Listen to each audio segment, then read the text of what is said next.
Good afternoon, everyone. Very warm welcome to you to this afternoon's Canterbury Bid webinar with some of our local Canterbury retailers.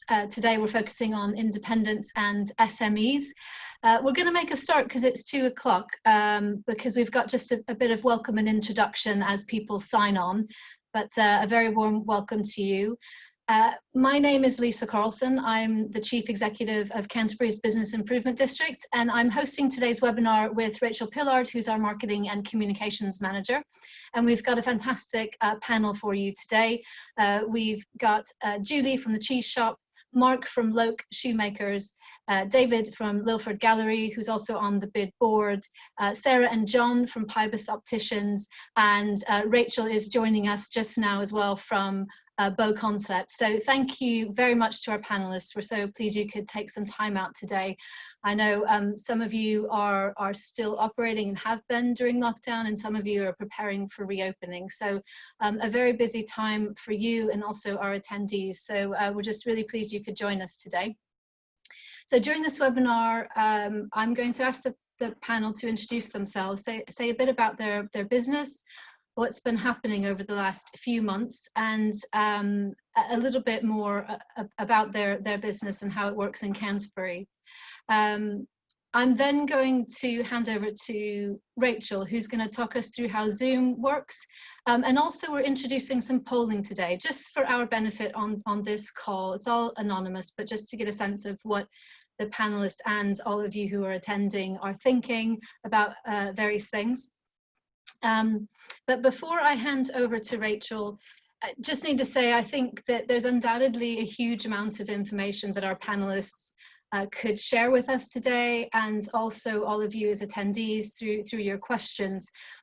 Definitely more than we could fit into an hour and a half, but what we'll try and do is pull out your top tips and the key questions and pieces of feedback that you have to share with us. Because what we really want to do is make sure that your voice is heard as we plan for recovery. And what we know from last week's webinar with a different set of retailers is that information is getting through and is really helpful to people who are making decisions. So not only to us as the bid, but Canterbury City Council and Kent County Council as well. And we do have some council officers and members, so councillors, with us today on this webinar. So thank you for taking the time to join us. So yes, we've been hosting a series of webinars since lockdown began on everything from how the financial environment affects us as individuals, to digital marketing, to legal guidance, and all of those are on our website at canterburybid.co.uk, and you can go there to find out details about upcoming webinars and also sign up to our e-news just to have all of this information straight into your inbox. We are planning more webinars with groups of businesses like this, so getting different sectors together. The next one is on the 17th of June with business and professional services. And we're also planning on more with other groups of businesses, so food and beverage, looking at tourism, education, sports and culture. So all of that is coming up. And the last thing from me for now is that our annual conference and AGM is going ahead next week, virtually via Zoom. That's on Tuesday, the 9th of June, also from 2 to 3:30. And we'll be joined by Kathy Parker, who is the co-chair of the Institute of Place Management and the Bid Foundation. She has a lot of experience around the UK and internationally, and has been pouring through data recently on customer perception data, but also looking at what other places are doing for recovery, and including France, Italy, other places around the world. So I think that would be really useful for us to hear and to have that discussion on Zoom, even if we can't get together in person. So that's next week on Tuesday, and details are on our website, canterburybid.co.uk. So I'm just going to hand over to Rachel now, who is going to talk us through how Zoom works, a bit about polling, and then I will introduce our panel more fully. Thanks, Lisa. Welcome, everybody. I'm sure you're all Zoom experts by now. It feels like by week 11 of lockdown, we must all know what we're doing. But if not, just to say that this is a webinar, so don't worry if you're wearing your pajamas still, we can't see you. And you are on silent as well. So you can say whatever you want, we won't know. At the bottom of your screen, you'll see there are a few buttons. We have a Q&A button, and we'd like you to use that for any questions you have for the panelists. Lisa and myself will ask those questions for you. If there's a question we might need a bit more information from you, then we might even unmute you and we can have a full conversation with you about that particular question. But if you could just keep all your questions into the Q&A, we'll keep an eye on those. We also have a chat function, but that's really more for technical questions. If you have something that you want to let us know about, that we can help you with. So those are the two main functions today. We are going to be doing 3 polling questions to get you involved, really. You're anonymous, and it's really just to get a snapshot of your thoughts. This is our first time of doing polling, so we're hoping it will work, fingers crossed. And that'll happen throughout the session. So we'll see how much you guys are listening a bit later. Lisa, back to you. Great, thank you very much, Rachel. And I think we've got Rachel Sanders from BoConcept as well. Rachel, can you hear me? I do. Sorry, I'm on my phone because we're having technical issues. I think so. No worries. It totally happens to all of us. I'm so thank you for persevering and being with us. We've just gone through introductions and how Zoom works, but you've been on these calls with us before, so you know all of that. I think as panelists, we'll mute if we're not speaking, mute ourselves. Otherwise, I think the attendees get a bit of feedback. But what I will do now is just go through and ask for a bit more of an introduction from each of you as panelists. So let's just keep this brief for now. It will be a bit about who you are, how long you've been in Canterbury, a little bit about your business, and briefly what's happened over the last few months, because we'll dive into some more detail after our first poll in a few minutes. So Rachel, since you're not muted, can I start with you? Yeah, sure. So my name's Rachel Sanders. I'm the franchisee of BoConcept in Canterbury. We've been here since September 2017, so we're almost 3 years old. So it's been quite an interesting period for us. But yeah, we're in the store today doing some training and getting ready to open, hopefully. Brilliant, Rachel, thank you so much. I'll next, if I could go to Julie from the cheese shop. And Julie, you're still on mute. And brilliant, gotcha. Hi, this is Julie Nuttall from the cheese shop on Palace Street. I've had the business for 2 years. When COVID seriously hit and lockdown was announced at the end of March, food shops were allowed to remain open.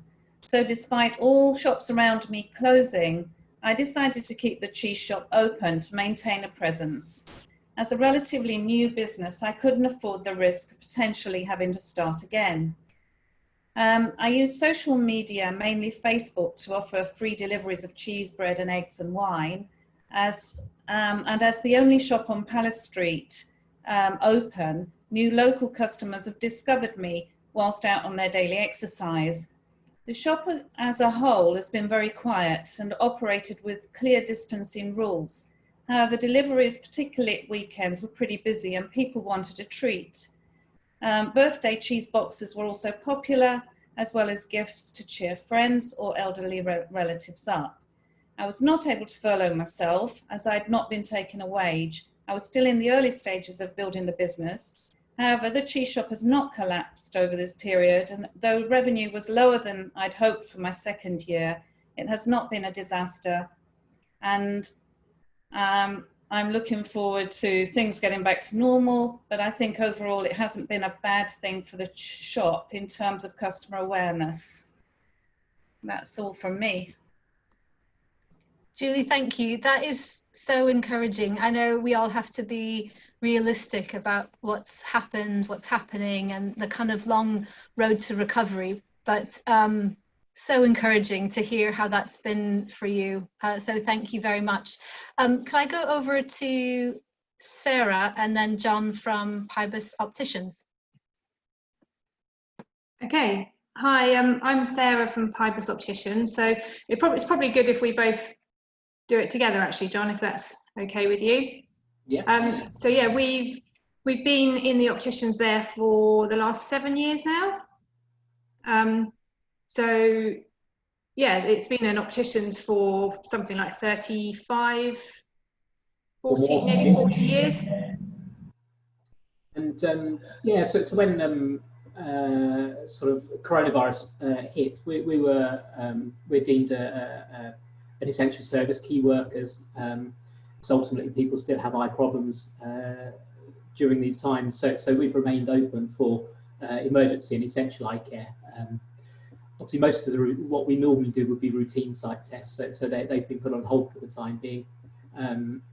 But the guidelines have been relaxed more recently, so we are starting to see more people who have eye problems, but the non-urgent type eye problems. So that's certainly promising. So we're all going in the right direction, which is good. Yeah, so although we've been open, we've been by appointment only and with a locked door, so we're only allowing one person into the practice at one time. Okay, thank you so much. That's also a different perspective than what we've had so far in our webinars. So look forward to coming back to you and hearing more. Thank you. Mark from Loake, could I go over to you?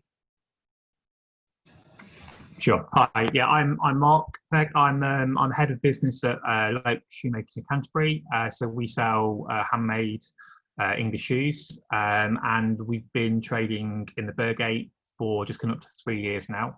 I also run the Cathedral Quarter as well, so that's all these stores and retailers in the Burgate and around the Cathedral area.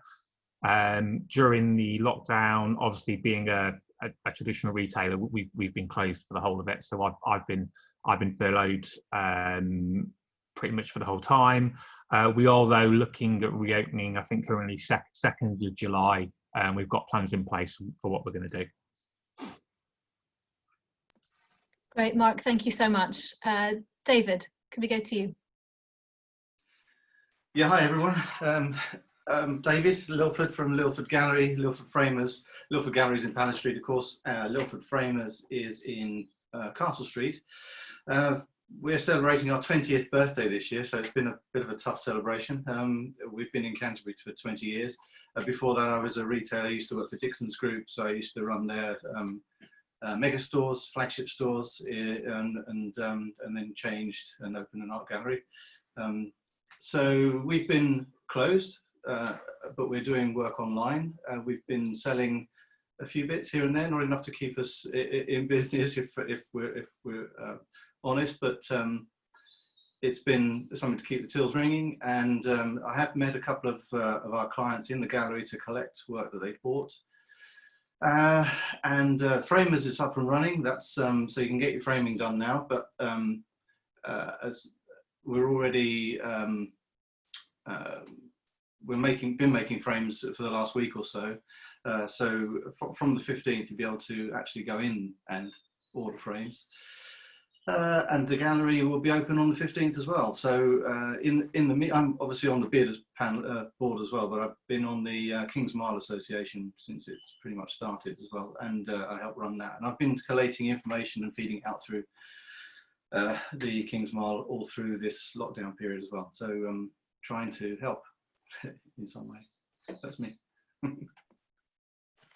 David, thank you. It's actually been great, and I know a lot of you are on that email group through the King's Mile and some Cathedral Quarter businesses as well. And there's been a lot of really valuable information coming out of that, and I hope some of that you'll be able to share today about how you've adapted and plans for reopening and so on. I'm just going to hand over to Rachel before we really dive into some of our questions with all of you as our panel. So Rachel's going to talk us through our first poll. Won't take very long, and this is just to get us started, and it's about the kind of support you've accessed over the last few months. Okay, here we go. So we're going to try this for the very first time. I'm going to launch a poll, and it's just asking the question of the business support that you may have received over the lockdown period. I'm going to launch it once, and then here we go. I'm going to launch this They're quite a lot of words, so I thought I'm going to give you a whole minute to put in your response. It's multiple choice, so you can choose as many of these as you want. So I am going to launch it right now, and I will leave you all to make your votes. There we go. Can everyone see that? I'm looking at the panel. Can you see it? Yeah. Yes, I can see it. And this is just, I know we've talked about this before. This is just a first question, just to kind of share amongst ourselves. Again, it's all anonymous. And we thought we'd start with a factual one, and then we'll come on to later just to get your opinion on a few things. So. Are they getting that? Are people responding? Rachel, yeah, can you see it? Yeah, we're nearly at 50% response rate. Very exciting. I'm going to give you another 15 seconds.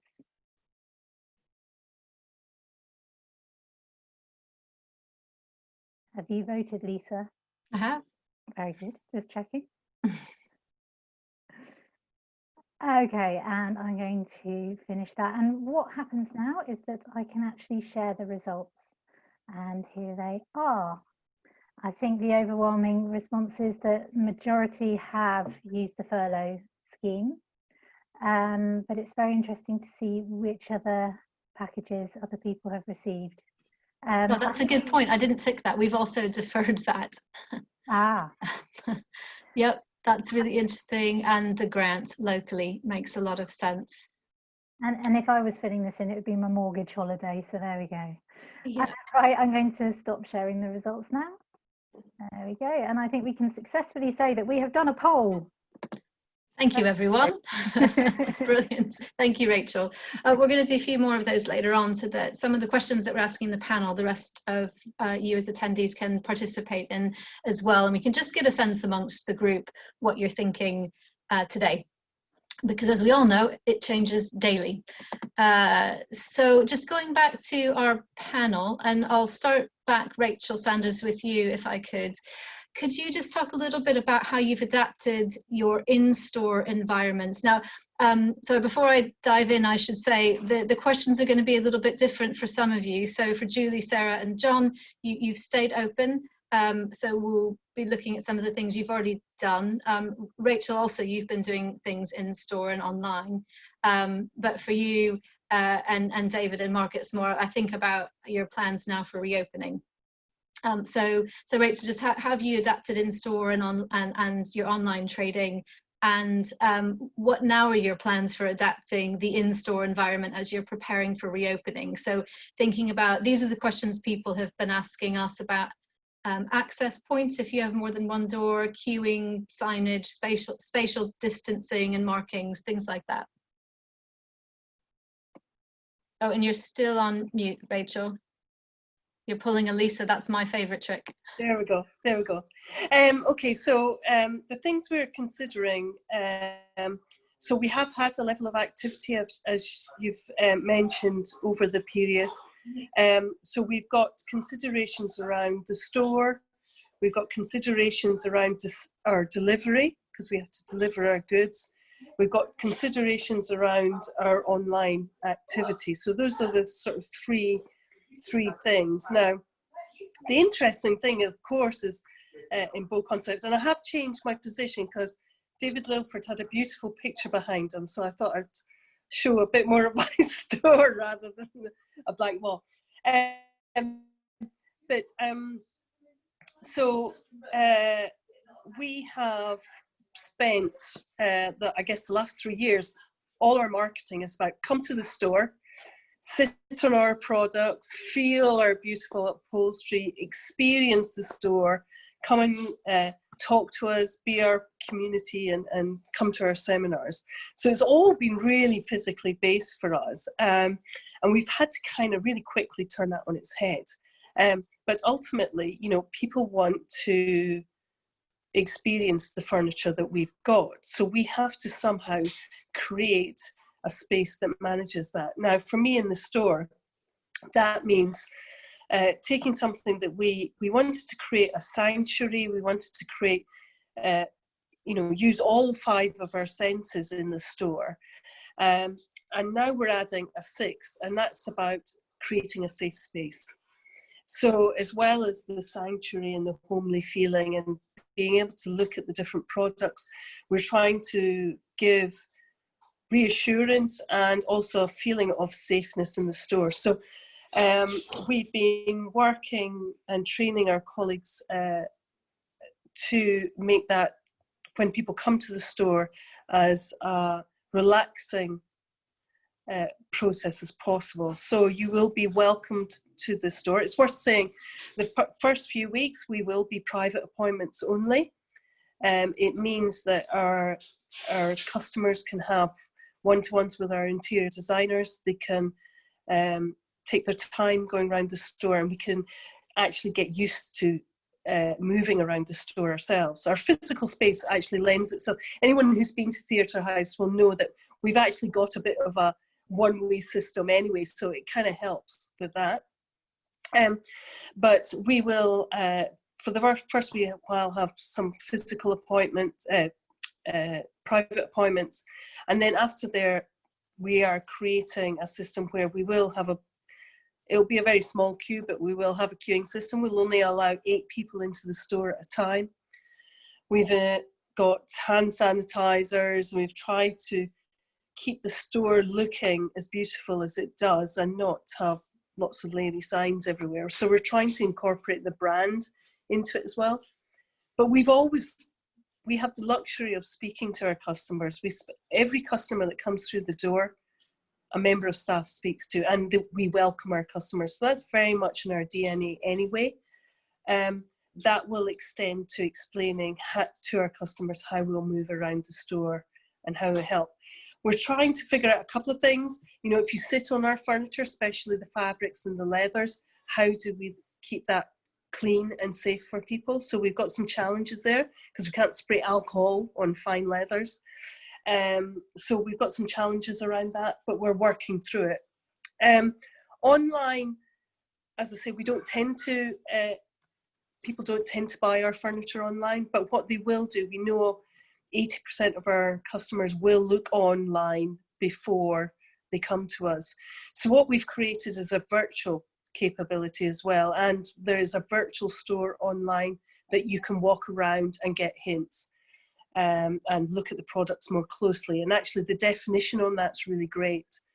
On top of that, we've launched a virtual interior design service, so we will use whatever IT you have, whether it's WhatsApp or Zoom, and our interior designers will work with you to create your designs. And we can get really up close with some of our fabrics. And of course, we've got physical samples we can send out. So in terms of adapting that side, we've very much put training in place for our interior designers so that they can have a personal virtual relationship with our customers. Finally, the last bit is the delivery and assembly bit, and that is a challenge, because what we do is what we call a white glove service, and that means traditionally our team have gone into people's homes, they've placed the furniture. Some of it requires assembly. So, certainly when we're doing whole room sets and whole homes, our assembly team can be there for quite a while. So again, they're fully trained on how to deal with that and social distancing. But trying to keep 2 meters apart when you're carrying in a sofa or a unit is quite difficult. So we're having to be, again, it's about calling the customer, explaining the process, what we'll do when we arrive, the precautions we're taking, and what we will ask our customers to do in turn, so they're safe too, and obviously our staff are safe too. I think I've covered everything. I've talked quite a while, haven't I? Rachel, thank you. That was really, really helpful. And also to describe a bit what your in-store environment is like. And we haven't, I don't think, yet touched on delivery in that much detail. So that also brings me on, though, to you touched on how you've trained your staff for delivery. But are you providing any kind of PPE or hand sanitizer for your staff and customers? That's been one of the questions that's come up on various email groups. Yeah, so when you come to us with we have a supply of face masks, and we have a supply of gloves, and obviously hand sanitizer, and you will be invited if you would like. If a customer would like to wear those things, they can use that.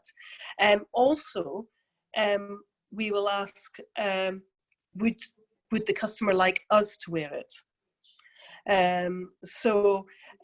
If a customer is particularly vulnerable, and actually the average age of our customer is probably 40 plus, and quite often we're dealing with people either downsizing homes or a little bit older. So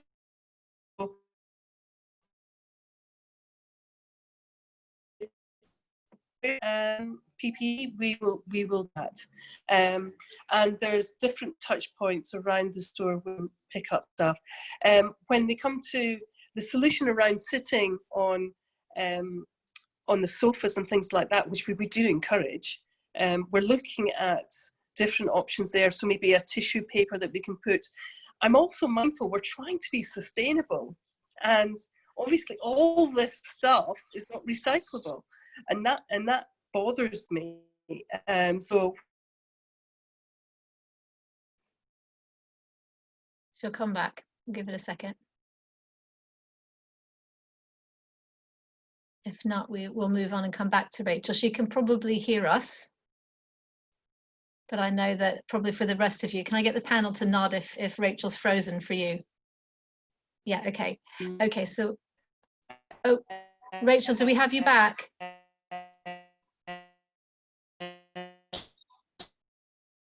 Oh. That was a really interesting point that Rachel was talking about just now, to do with the provision. So, Rachel, can you hear me? I'll carry on. Just the provision of PPE for staff and customers. And for those of you who weren't on the webinar last week, Rachel from Boots was talking about how actually some elderly customers, or really any customer for a variety of reasons, might prefer staff to wear. There's a bit of an echo from Rachel, but that will go in just a second. Might prefer staff to wear, a protective covering as opposed to a mask, because it's hard to read lips or actually to be able to hear and understand if you can't see someone's facial expression or read their lips. So it's going to vary a lot depending on your customer profile, probably, or their needs. So that was really interesting, Rachel. Thank you. Julie, can we go over to you now just to talk a similar thing? Because your store layout is completely different from BoConcept. Different size, different layout. Could you talk a bit about that, and a little bit more about how you've adapted and what your plans are for wider reopening? I have a very narrow shop where it is impossible to keep a 2-metre distance if there's more than one person in at a time. For those that come together, I allow 2 people to cross the threshold, but then encourage them to stand by the door, or even in the doorway, which is the other side of the chiller anyway, so they can best see the cheese there. And I take a position much further into the shop where the cheese cutting boards are, which gives us the distance. And in the beginning, I found it very hard to tell people to keep the distance, because it kind of was a bit rude, I felt. But this becomes much easier the more you get used to it. And once you see how well it works when people do behave, and what a nightmare it can be when they don't, you can soon put it right. Because, for example, I have a coffee machine. And if people come in for a cup of coffee, they're tempted to walk right up to the coffee machine. And you just got to let them know that you can make coffee at a 2-metre distance and give them a bit of a wink and a nod, and they pick it up quickly and they move back. But so that's that side. And on the cleanliness side, it's not much different, but it's more obvious. So I demonstratively wash my hands now using antibac soap. And I have to touch in anything that's not food related, such as the card machine, etc. You make a point of washing your hands. You anti-back the card machine. You anti-back the chiller when somebody's left. Just, it's a quick 2-minute job with a spray. And when people see that, they're comfortable. The mask thing has been a bit complex. I started putting a mask on, then I found I had to take it off because it was on for too long and I was fiddling with it, etc. And it didn't work for me. So when other shops open, I might take a view to put a hanging piece of perspex between me and the customer. But at the moment, I'm just managing it with the distance, and the shop's not busy.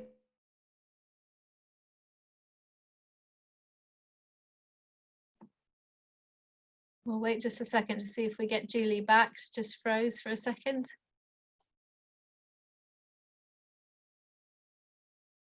But that was really interesting about PPE. Wrong in Marks and Spencer's. You need Julie, you just froze for a second. Sorry. That's okay, you're back. Back to the environmental health advice. They said you need a plan. They said if you have a plan and people don't obey it, you can articulate it and ask them. Because I said things can definitely go wrong in a shop my size. And they said, well, it can also go wrong in Marks and Spencer's or in Sainsbury's. And basically you need a plan. And if you can articulate that plan, that's good enough for them. You don't have to have it 100%. Things will go wrong occasionally. So that was the advice they gave. But yes, one sign in the window. I'm not big into signs, but just pleasant and talk about it and say you'd like them to keep the 2-meter distance, and it works. It seems to work. People seem to know how to queue now, so it works. Oh, thank you. Yeah, we've all learned a lot, haven't we? I do think though when we've seen quite a variety of behaviour around the city centre in talking to businesses who've stayed open, and we've seen the footfall increase. And the comments we had last week were that, you know, no matter what research you've done, looking at different towns and cities, different countries on reopening, there's going to be such a wide variety of consumer behaviour that it's hard to plan for everything. We'll put in the chat and circulate. I'm sure everyone's seen it anyway, but the UK government guidelines on reopening, which also has details on what businesses need to do. And also just to say, we've had further conversations with Canterbury City Council yesterday about what we'll produce locally, which will signpost to those things, but we also need to address, of course, things like toilets, parking, cycling, you know, all the things that are local to us. So we are working on that. But Julie, thank you very much. I'll just go over to Sarah and John. Same questions for you. A little bit more detail about how you've had to adapt in store or in the shop as you've been open, and what you're thinking about as things start to change for you now and in the next few weeks. Yeah, I mean, obviously we've remained open for those emergency cases since lockdown. So the guidance has been, I mean, in some ways we're a little bit different to a lot of other shops, because most of what we do is within 2 meters of someone else. So the current guidance is that both ourselves and the patient wears a face mask. And myself, I also then wear an apron and gloves. That's the current guidance. We're initially treating everyone via or dealing with patients via a telephone triage system. So that serves a few purposes, really. One, it allows us to find out what their issues are, and therefore also whether it falls into the urgent or essential category, or whether it is more just a routine test thereafter, in which case we can delay things for the time being. But at the same time, it also then allows us to ask the questions about whether they have any symptoms of COVID, or anyone in the family does, and obviously in which case, if they do, then again we'll delay that appointment.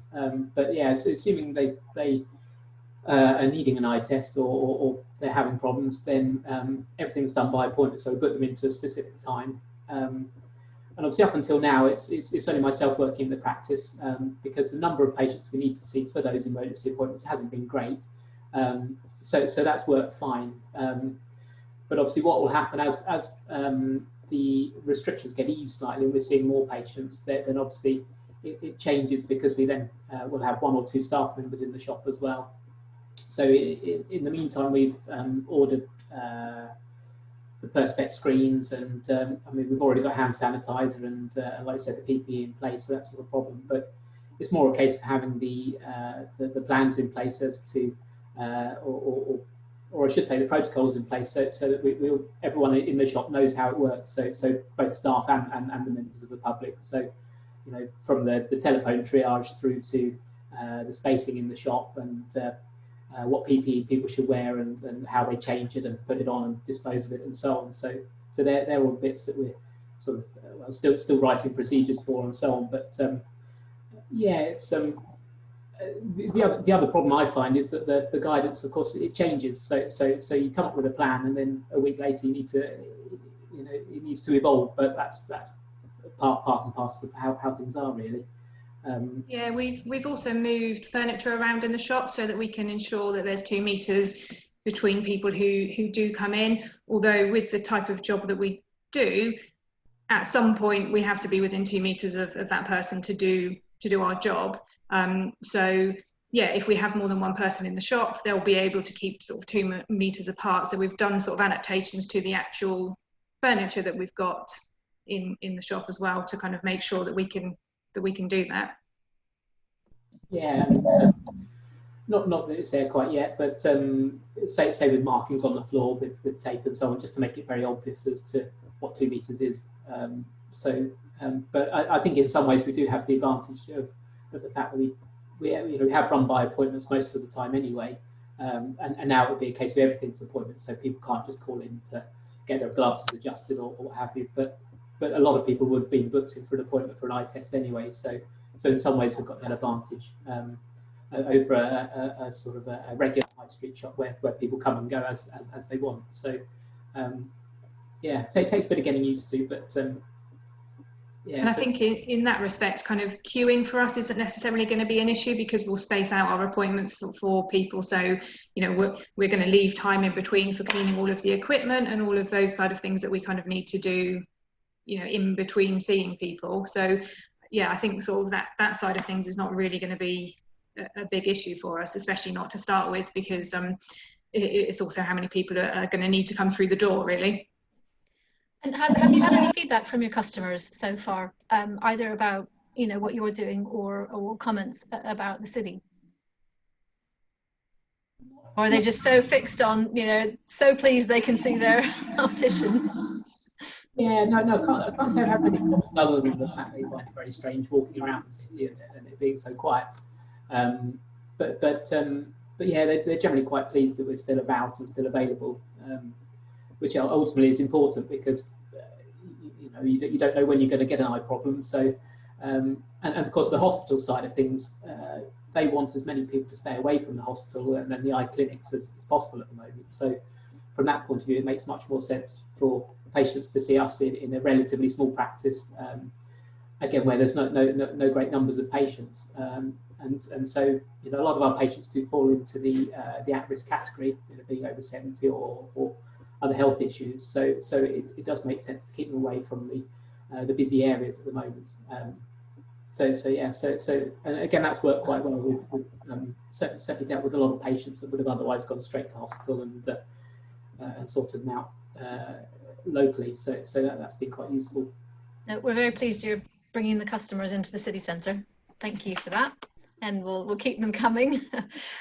Great, thank you so much. We'll come back to you in just a few minutes, but could I go over to Mark from Loake? Sure. My store offers a few problems, being as it's very narrow. So the social distancing is going to be a little bit of a problem. We're not a massive volume business as far as customers, so we'll probably limit to 2 or 3 at any time, I would say, and no more than 2 people together.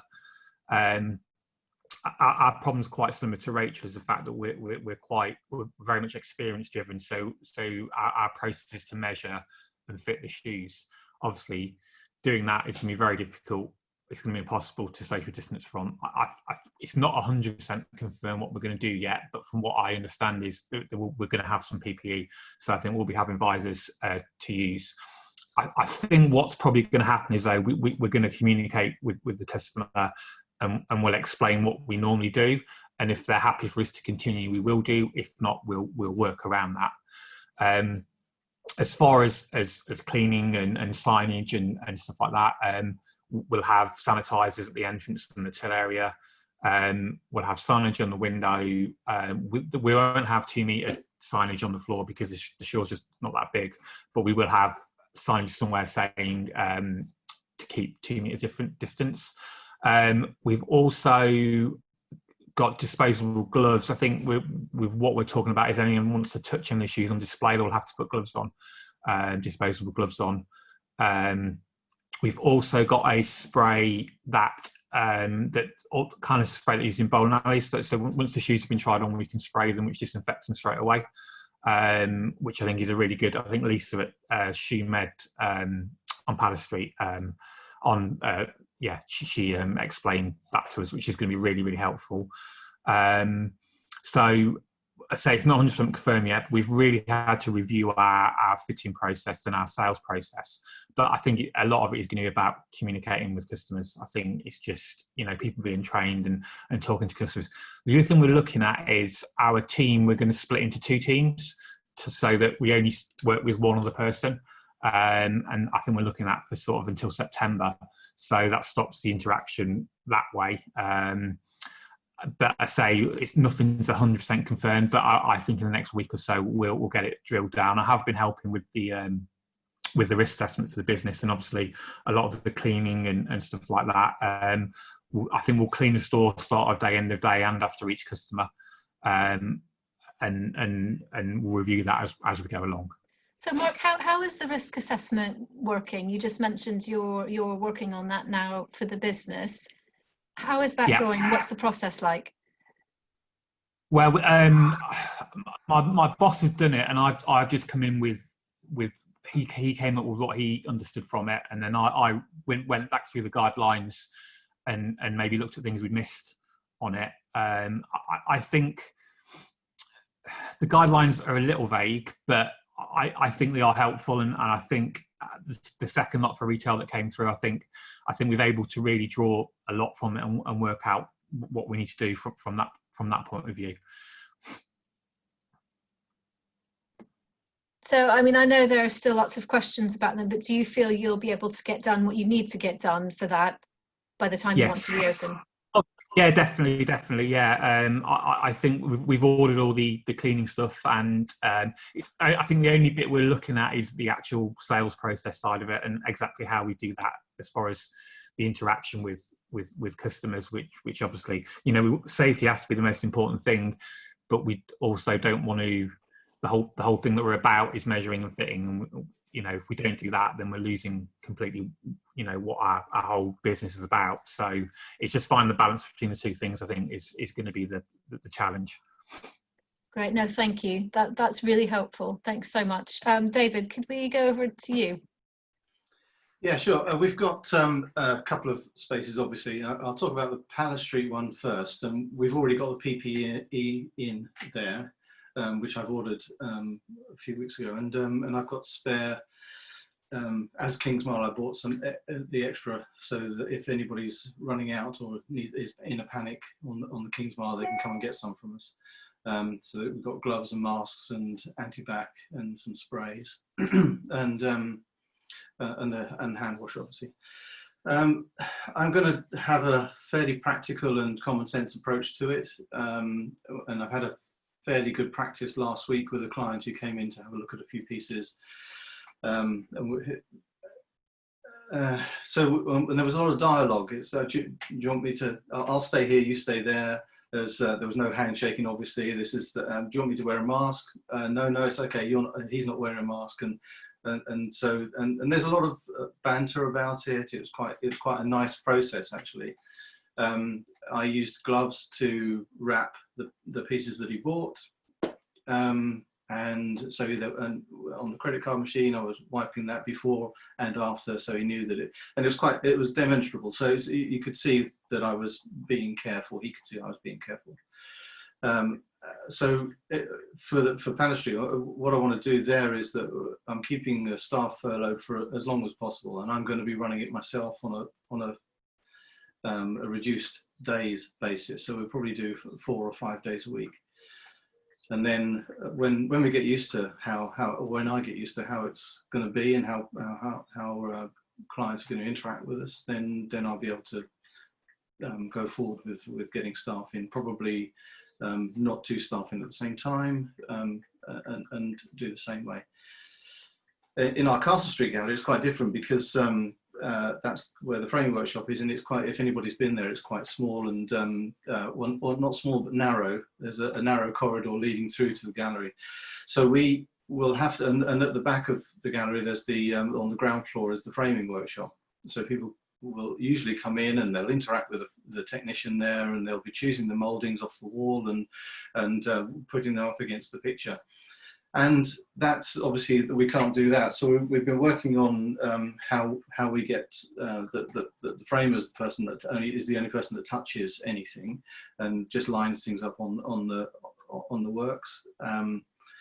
Again, the gloves will be there, the anti-bac is there, hand sanitizers there, and it's again a practical approach. So we can't have people outside. There's only usually 1 person or 2 people in the gallery at any one time.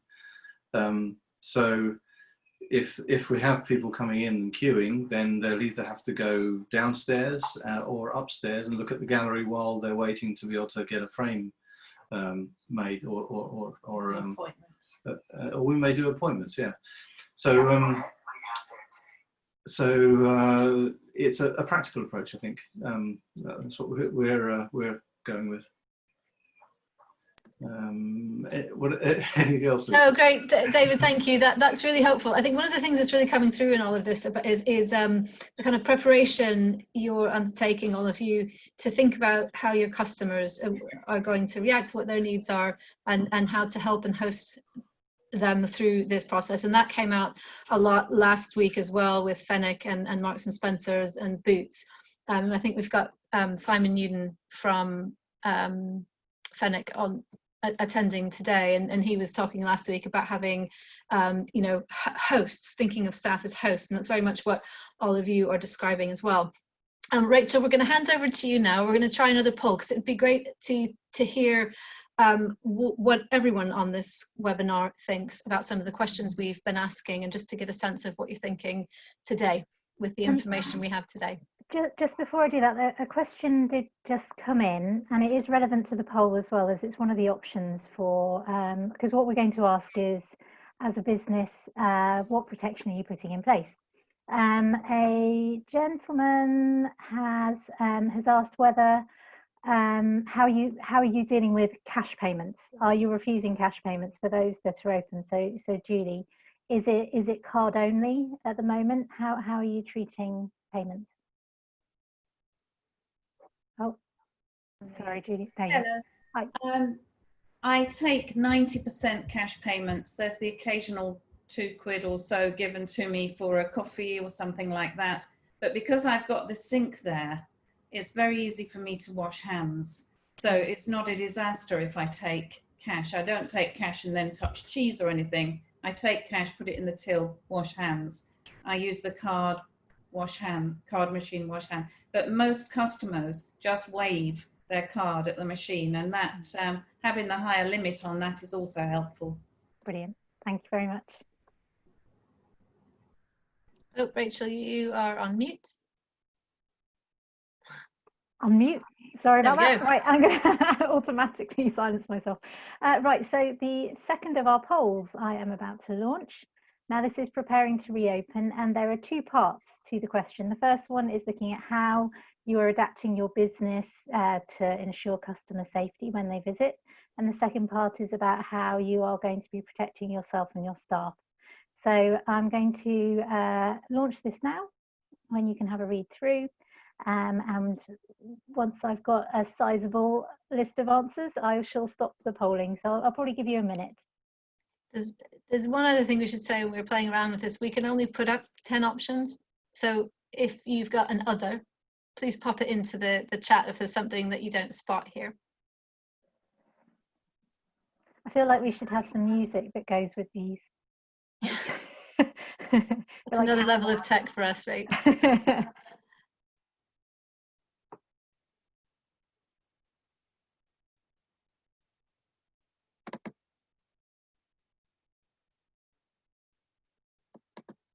I'm not going to fill this one in because we're not retail. We can do the office one when we get to those. Absolutely.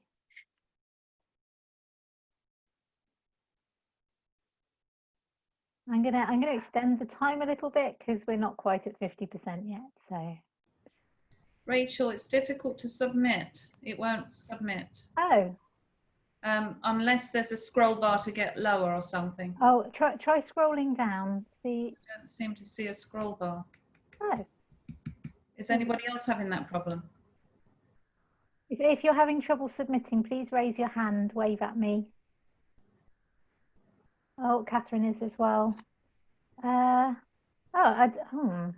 See if on the poll box in the top right, when you hover your mouse over it or your finger, depending on what device you're on, there should be an X to close it, and then a little box perhaps to expand it if maybe it's minimized. And then there should be a little light gray scroll bar if you hover your mouse over on the right hand side. No. No. Rachel, Rachel Pillard, how many do you have in? I'm up to 17. Okay. Well, we'll get, this was just a sort of useful exercise. Don't worry sorry about it if you can't participate. Give it another few seconds. We'll try and capture as much as possible. I think we can end there. So let's just share the results. So what preparations are you making to ensure customers are safe when visiting your business? And the majority are obviously limiting the number of people inside your space and hand sanitizer points for when people are visiting. It's interesting, actually, one thing that we can't really go into with this question is what sort of, how you are providing your hand sanitizer. I was at the Co-op the other day, and they do an automatic, you wave your hand underneath it and you get some hand sanitizer as you arrive. I believe, Rachel, have you got a fancy, Rachel Sanders, have you got a fancy hand sanitizer disposal unit? I think Rachel's frozen again. Okay, anyway. So yes, it's interesting to see also. Oh, we've got Rachel? Yes. Thought so. Fancy hand sanitizer look like. A colleague did share a leather bound one, but my budget didn't quite extend to that. We've actually gone for a foot pump operated one that Sarah from Oscar and Bentley's introduced us to. Aha, very good, very good. Right, so if anyone needs a foot pump hand sanitizer distributor, you should ask Sarah or Rachel for the contacts. Yeah, and it looks nice. I don't know if it comes in the fancy category. Practical, well designed. And then for staff, it looks like everyone is obviously providing hand sanitizer for their staff. Gloves are next highest on that list.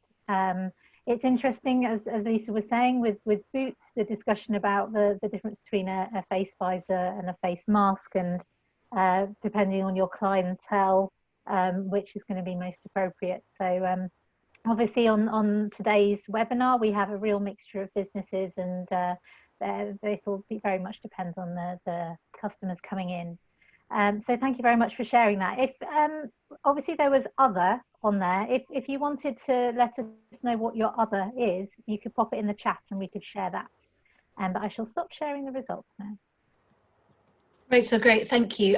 We're now going to go around again. This will be a bit shorter, and then we're going to throw it open to questions, conversations, and we can unmute people if it's easier to do it that way. Otherwise, anytime, and some of you have already, just start popping your questions or thoughts into the Q&A. But just going back to our panelists, you've talked a little bit about how customers have reacted so far, some of you. What is the main thing you want them to know before coming? That's one question. Second question is, what support do you think is needed around the city centre? So we're working as swiftly as possible now that things have become more tangible with the City Council and County Council on things like queue management, signage, floor markings, cleaning, toilets, transportation, safety and security.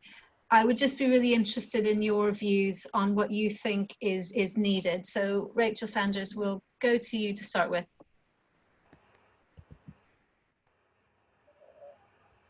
Rules around the city centre. For me, the ambassadors on this really play an important role. And I would like, if we could extend the number of ambassadors, I think that'd be fabulous.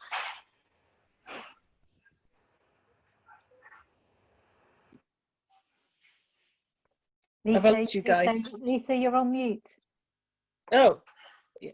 No, that was me this time. That's, okay. No, thank you. That's really, really helpful. I think the kind of need for hosting has come up a lot, mostly from you as retailers and what you're doing. It's a good point, and then we're really debating that one at the moment because we only have 2 for now. So how could that work? But thank you for raising that. Julie, could I go to you? And we'll take you. If you could take yourself off mute. For me, it's overwhelmingly the cleanliness side. The city has been wonderful clean, and we get such horrible stuff left to come to sometimes. It's such, I've got used to it being clean now, and if it goes horrible again, I'm not going to like it at all. So I hope that the council will really put some effort into keeping the streets clean and making people take their litter home, their takeaway cartons, that not just put them in a bin that's already full. That there needs to be a little bit around protecting the city. So is this litter that you're mainly talking about? Yeah. Okay, thank you. That's really helpful. Thank you. Sarah and John, what have you noticed? Yeah, I mean, I think when it comes to the city and sort of the easing of the lockdown, I mean, one of the big issues would be transport or parking, because the government are advising people not to use public transport for obvious reasons. So we need to make sure the car parks are accessible and you know, ultimately not too expensive to deter people. You know, I know it's an ongoing issue in the city, and it's not an issue that's going to disappear, but you know, parking charges are an issue for some people, but also in the same way that park and ride services and so on. You could argue, I mean, it's not possible in the short term, but the more buses you put on, the easier it is to maintain the spacing for people coming into the city. So, you know, I think from a transport point of view, that's certainly some points there. As to how you manage the city centre and flow of people walking around, I think you have to rely on people using a bit of common sense ultimately, because most of the cities just there's too much of it, isn't there, to try and get one-way systems or what have you. I think so I think that just involves a lot of common sense from the general public, which most people should be okay with, I think. Yeah, I think the other thing for us was the public toilets. So we only have a staff toilet, which we can't allow our patients to use. So I think that would be something that we need to make sure that there's enough facilities open for people when they are in the city centre, because otherwise it will just deter them from coming in. Yeah, I'll sort of elaborate on that toilets are deemed a sort of fairly high risk source of transmission because of the potential aerosols that get generated when you flush the toilet. So it's another reason why certainly in the world of optics, any opticians that do have customer toilets are advising them not to be used in the current climate. So there's probably more demand on the public toilets anyway. So yeah, to have them accessible would be good. Thank you. That's a really good point. I think what I'll do, I'm going to go to Mark and then David, and then we'll go back to do our poll so we can get everyone's view. While that's going, I'm going to pull up the latest notes I have on all of these things, so I can let you know where we're at in our conversations with the local authorities on things like toilets and cleaning and so on. But we'll go to Mark first. Sure. Yeah. Echoing what everyone else is saying, really, I've got car parking's really important to say, especially with the advice on public transport. Toilets, as been said. I think really people in the city, just things need to be communicated to them. It's about communication. I think if things are communicated well, then people will feel safer and happier. And the other thing I was thinking was, as far as communicating, the white fries screens, are they going to use those for some sort of way of communicating with people, as far as with safety and yeah? Yes. Yeah. No, great, Mark. Thank you. David, I know we've been on a couple of calls about this, but if you could elaborate for everyone your views. Yeah, my view is that we should have the concentrate on making the city as beautiful as possible to welcome people in. People are not going to come in if it's shabby looking. So that's the first point. So vinyls and cleaning and just make it look nice. Anything to make it look nice. I think absolutely, Rachel. I'm with you with the ambassadors. I think ambassadors are really important with a role to help guide, reassure, and to sort of move things along swiftly with people wandering around the town. Toilets, obviously, really key for everyone. I'd be pretty nervous in letting other people use the toilet in the gallery, and I'm sure that everyone's going to be the same with that. Deliveroo drivers, they're used to having the city to themselves. We need to make sure that it stops, so that they're using the streets as they should be and not going straight through the high streets. Bikes, so that's going to be an issue, I think, if that doesn't happen. We need the parking organised straight away. I think we've covered that with another call, though, the having the car parks open as soon as possible. I think signage, my view on signage is that as BID, we shouldn't spend any money on it, but I think because I think people will do what they're going to do anyway. Once you can put all the signs up you want, one way or whatever, and they will ignore it, and eventually after a few weeks, the signs aren't looked at anyway. So I can't imagine that any money spent on signage is going to be worthwhile, apart from to remind every now and again. And I think that's the city council's role, really, to do all that, and not roles of the BID or King's Mile or anything like that. I'd be sceptical about one-way systems, and for me, we rely on people's impulse as they're walking past to come in and have a look around the gallery. If they have to walk past the other side of the street and then keep on walking to come back to us, then they're not going to come back. So it's important to me that there isn't a one-way system anyway. I know that the Whitefriars have already got one. I don't know how that's working for them, but it's different in the shopping centre, I think. Anyway, yeah, that's my views. Thank you. Yeah, no, we picked that question up with on different webinars over the last few weeks about one-way systems, and the overwhelming response from all of you was no, please don't do that. I think the shopping centre is different, but then again, plans can change, and they have done across the shopping centre. Whereas if we were to implement something across the city centre, I think it would be really difficult to change in that way. So I don't see that there'll be any plans for that, except maybe St George's Street. Julie. Lisa, just one question something's just occurred to me. Will buskers be allowed back in? Because they create people gathering in close proximity, and they also make and a lot of noise, and I kind of like quiet as well, but I know I can't have everything.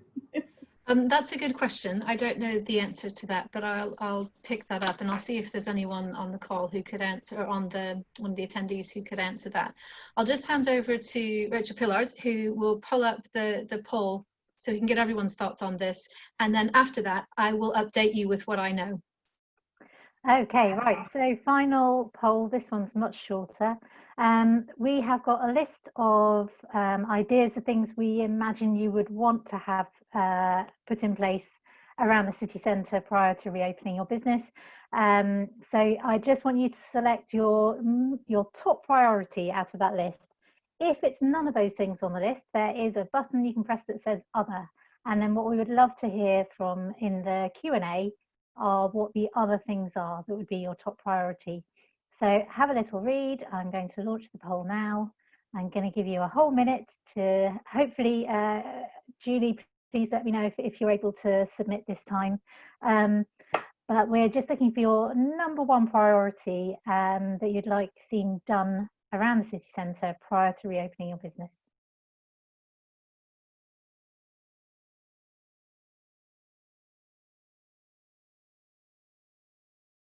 Oh, this is going up much faster. Here we go.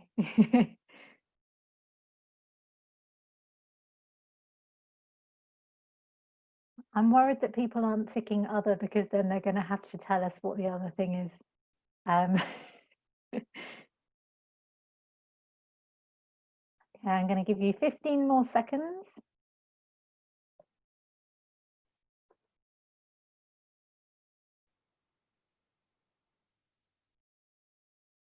We're at 82%, and I'm going to end the poll. Okay, so the outcome is, here we go, and we'll share the results. Promotion of the city as open and safe. So that's all about the comms. And interestingly, we've had meetings with Canterbury City Council to discuss that, how we're going to communicate to the people who are coming in to see us that this is a safe space. And it's a real combination of efforts with the council, also with Visit Kent, talking about, they've got campaigns to encourage footfall back into the city centre and all the spaces around it. So it sounds like we're going down the right route with that. Lisa, I'll hand back over to you. I'm just going to ask a quick question, and if I could ask everyone, panellists and attendees, to be ready to raise your hand button, which should be at the bottom of your screen in black. When you were answering that question, if you were answering it in terms of what you think the bid should spend money on, could you raise your hands? Because we might have had two different things going on there. You might have been answering, should the bid spend money on this? Or you might have been answering, should it be done? Can I just get a sense of that? So can you raise your hands? Yep, I'm seeing some hands. Is this what you think the bid should spend money on? Is that how you answered the question? Okay, I would say a quarter of you answered in that way. And can you, okay, could you pop your hand down, and just to double check this? Thank you. Could you raise your hand if you answered the question in terms of, is this your priority of things that should be done no matter who does them?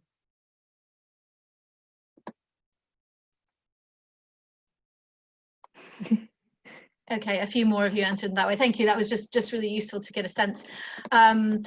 I'm just going to talk you through what I know, and this is information as of yesterday, but I do think there's probably some of this will have moved on even today, but we haven't had the briefings through. And I'm going to take you through some of the main things that have come up in terms of city centre priorities, and these are things you've touched on today. So I'll start with transport. So people have been asking, when will car parks be open? When will park and ride be open?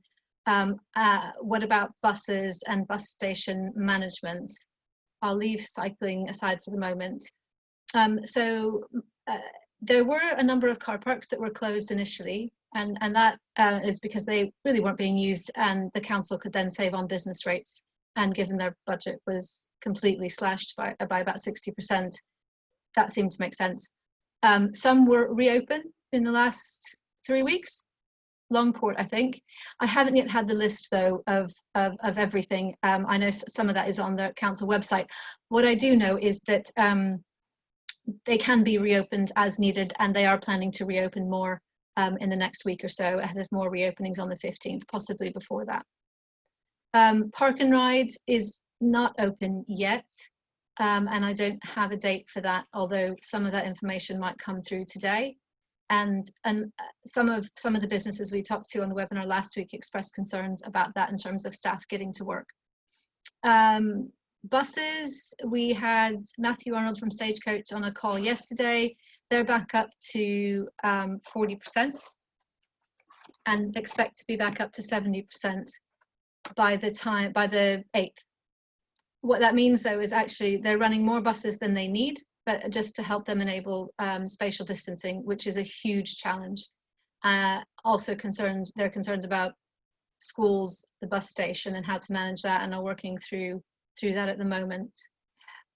We're waiting to hear on a lot of this from KCC, and I understand there was meant to be a briefing to Canterbury City Council today, I think, so we'll be catching up with officers later on today to find out what their view is on transport, because we're getting national government guidelines saying that don't use public transport. At the same time, also encourage pedestrianisation, cycling and walking, and we need a steer from KCC before we can understand what could happen locally in Canterbury with that. Certainly things that have come up on calls are, could we please have more cycle racks in the city centre? So we've heard that request. Toilets. Now, interestingly, in any conversation about place management, this always comes up, in a crisis or not in a crisis, and it's a really, really hard one.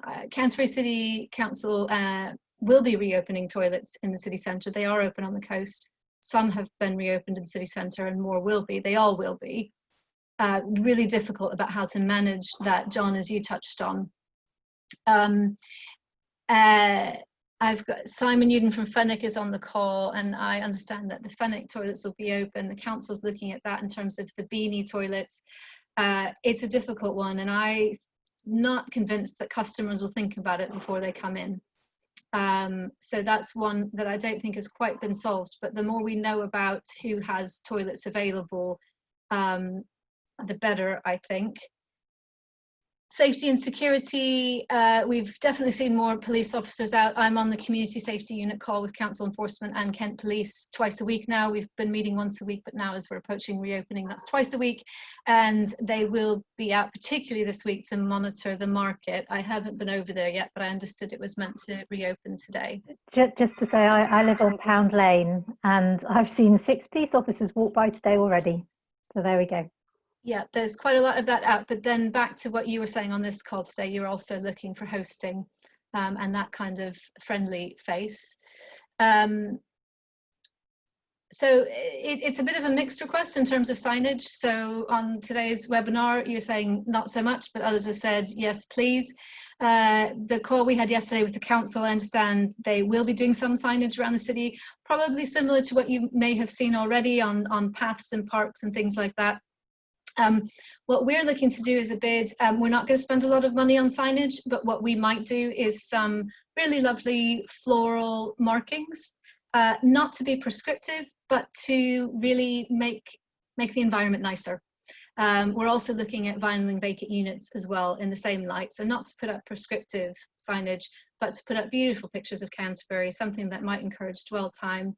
We could also look at kind of selfie walls, things to remind us of what we're used to seeing in the city centre, and floor markings could be part of that. They won't say 2 meters on them because that's likely to change. The idea with them, if we do go ahead, is that they would be something pleasant to make people feel like it's a safe, welcoming, clean place. To move over to my list. Outdoor trading, so that's something that we're pushing on a lot, and hope to hear from KCC about that, whether that can be expanded.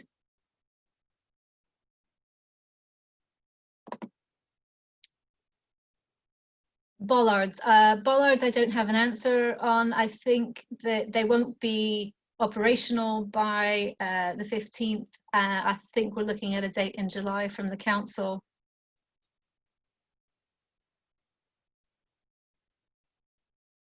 In terms of marketing, because that's something that just came up on the call today, marketing and promoting the city, really interesting conversations over the last few months with Visit Kent and Visit Canterbury about that, and it's starting to become more tangible about what we could do. And one thing, we know that in terms of encouraging people to come to the city, initially it's going to be hyper local, you know, then it's sort of the near area, domestic. Maybe from Easter next year, we're looking at more visitors coming potentially, a bit of a long journey there.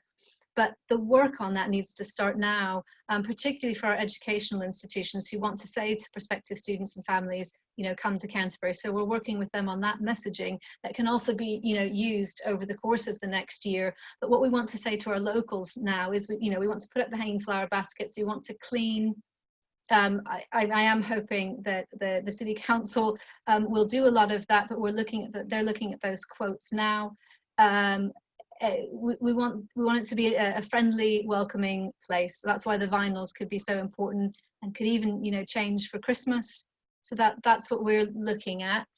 If there's anything you think I have missed, or, you know, a question you're wondering about, please do pop it into the Q&A.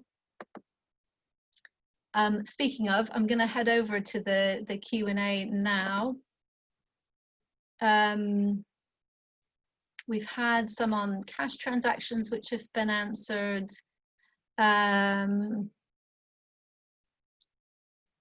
There's a question which I think some of you touched on. Are you going to have a perspex screen at the till? And also, so can I just, from our panelists, can you just raise your hand if you're going to have perspex? Just remind us of any kind. Okay, and I know that's come up with a lot of businesses along the Kingsmile Cathedral corridor.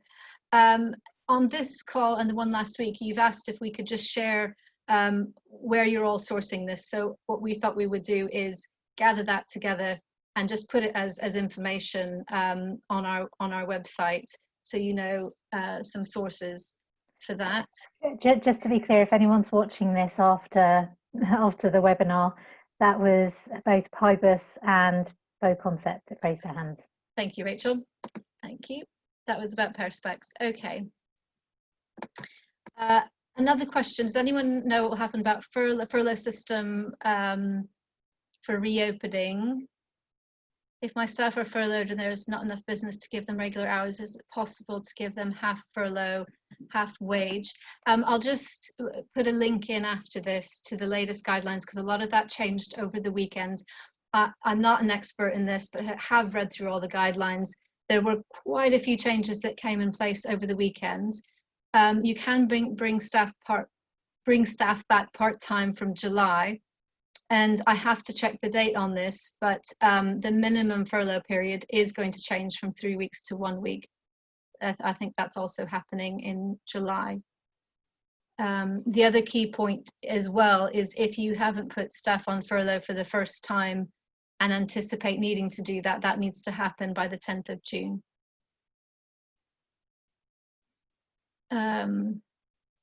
Rachel, have I missed any questions that have come in, do you think? Sorry, let me just have a quick look through. We've just had some information about local sourcing, and we'll post all of that. Thank you. Sorry, there was a question to Mark. I don't think oh no, maybe it has been answered already. Getting screens, perspex screens. So Sarah at 925 has just suggested she's using Gordon engraving on Roper Road, just so people know about that. But also it was from Kate, who's the Elves and the Shoemaker, a question to Mark as a shoe shop about perspex screens and how you're going to be dealing with the 2 metre distance. I know you've already touched on this a bit, but if you wanted to just expand on the procedure for how you're going to go about it, that would be great.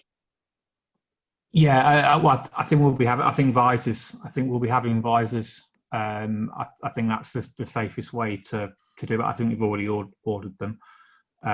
So that's how we'll manage to get within that. We'll do it for as little time as possible, but that's how we will manage it. Yeah. Brilliant. Okay, good. I think we've covered all the questions. Great. Yeah. Well, thank you, everyone. I'm just going to say, just chat for another minute in case any other questions or chat come through, and we'll pick up on that. So with these webinars, we do have the recording that goes onto our website.